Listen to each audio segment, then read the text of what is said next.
Representative Carpenter offers up Amendment Set 3270. Rep. Carpenter, your amendment. Thank you. The amendment merely allows, was prepared with the support of the Louisiana Sheriff's Association in conjunction with what they thought was best to put it in better posture. And so what it does is that it says an officer may witness more than one certificate rather than doing them one at a time. And the other part of it is they may deliver more than one rather than delivering one here, one here, one here. And the other part is that it has to be done by the U.S. Postal Service. So, Any questions on the amendment?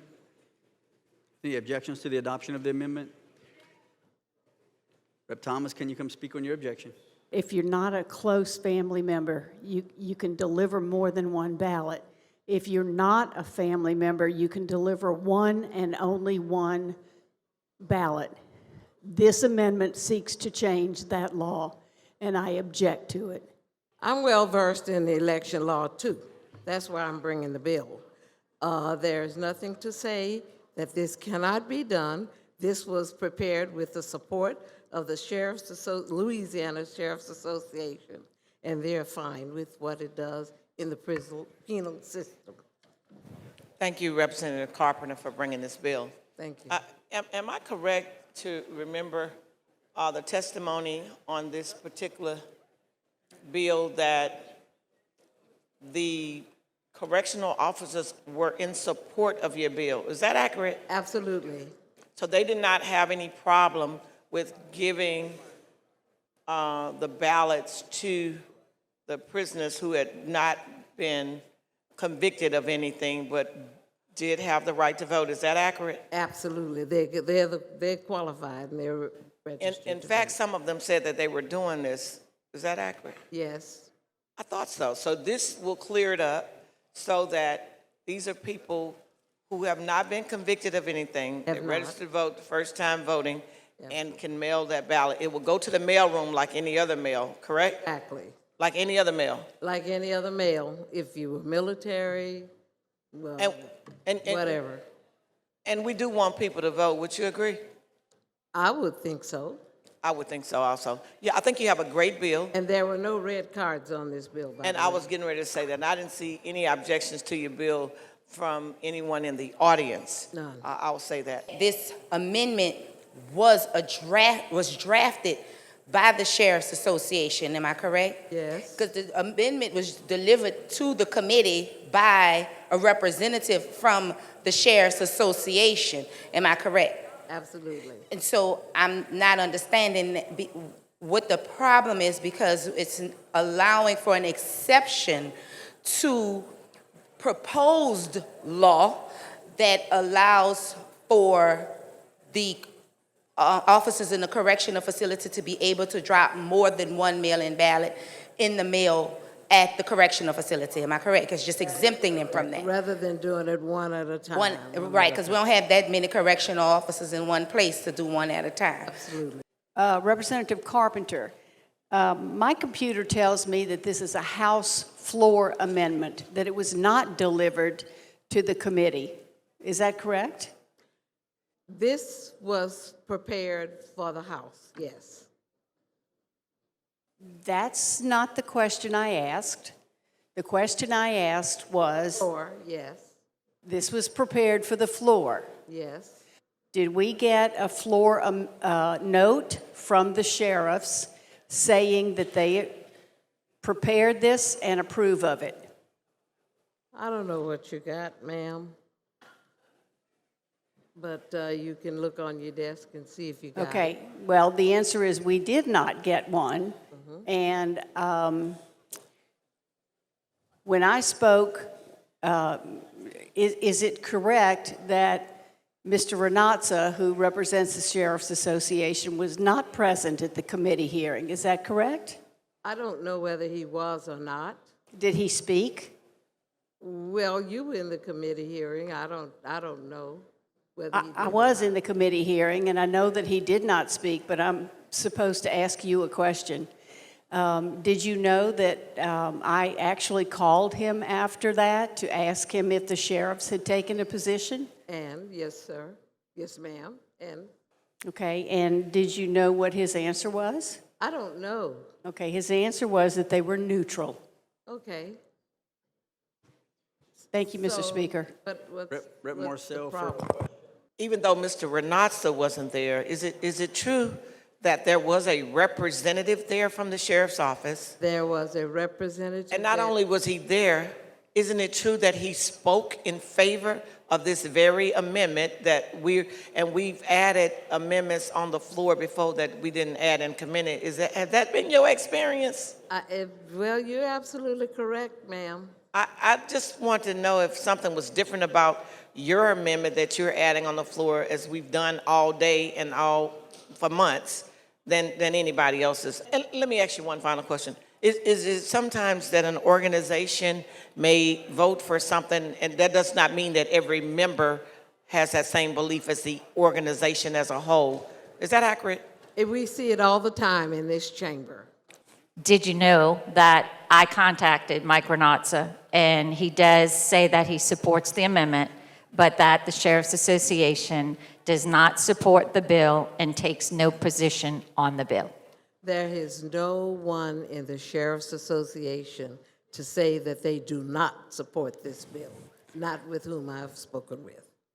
I just advised you, and so thank you, Representative Carpenter. They do not support the bill. They take no position. Thank you.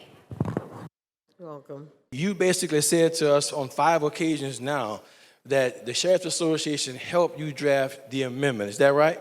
That's correct. So they helped you with an amendment because they wanted you to get that part correct. Is that correct? That's right. It doesn't mean that they are against your bill, because according to what I'm hearing now, that they're neutral. But they want you to get the information correct.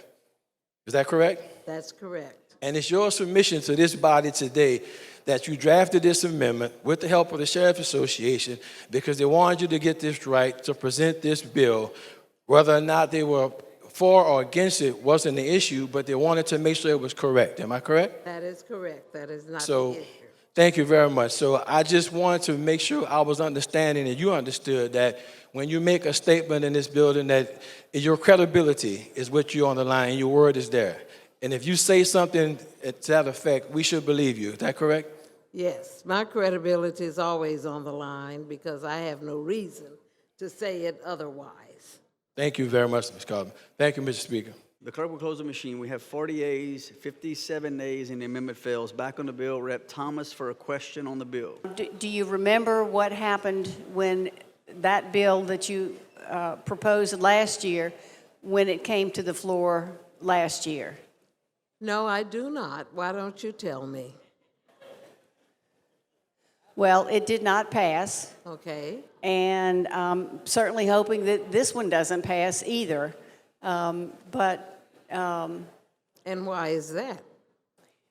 Well, are you aware that the law says that you have to be, if you register to vote by mail or on the internet, that the very first time you vote, you must vote in person? Are you aware of that law? I am very much aware of the law. Okay, and However- is that the law that you're trying to change? However, the law should not prevent a person who is qualified to vote from voting. Mr. Speaker and members, I think it's very disrespectful how they're handling Representative Carpenter today. Representative Carpenter presented a bill. She came to the committee. There was a representative there from the sheriff's office. Seems to me like they're trying to say that Representative Carpenter lied about something on her bill, and that's not true. If you don't want people to vote, then that's your right to vote against this bill. If you don't want them to vote when they're qualified electors and they are in prison for an extended period of time during voting, and they can take that mail to the mailroom, then vote no. But to sit up here and act like Representative Carpenter is lying is just disrespectful. It is very disrespectful, and we don't treat one another like this. And so I don't know why we would go across the street and drink and eat crawfish with anybody who has disrespected Representative Barbara Carpenter in this House. You have a right to vote how you want to vote, but what we're not going to stand for is you to disrespect one of our members. And so I rise in support of this bill because she presented it in the committee with the support of the sheriff's office on the amendment. And y'all keep trying to twist her words. That's what she said, and that's what she meant. I mean, this law says any registered voter who has registered by mail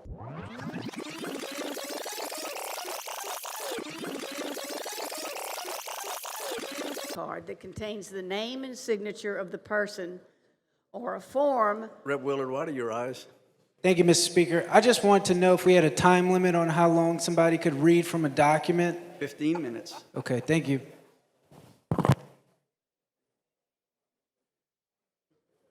Rep. Thomas? Mr. Speaker and members, as you know, in another life, I was the sheriff for many, many years. And for some of those years, and it still continues to this day, at the Ascension Parish Jail, which probably has today between 400 and 500 inmates, if I would make a guess, it can hold almost 600.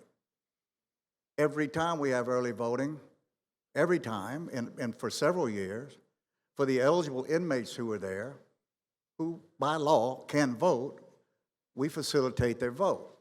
We bring in, Representative Carpenter, we bring in the registrar. We work in concert with the registrar, and they literally bring in 1 or 2 or 3 workers, and we do it in a day room or in a classroom that's available at the jail, and they vote these people in person. Don't need witnesses. It's akin to an early voting satellite office. So I might offer, as we go back to our homes and talk about the importance of availing everybody the right to vote, and I concur with Representative Carpenter's intent here, is that we would maybe network and reach out to your registrars. They may groan, they may frown, but it is part of the right that we have to vote. And quite frankly, for those of us in charge, I submit that it's our responsibility to facilitate that. All I do is ask you to look within yourselves and look at what is the law and look at what is right and allow these people an opportunity to vote. Members, are you through voting? The clerk will close the machine. We have 38 yeas, 62 nays, and the bill fails to pass.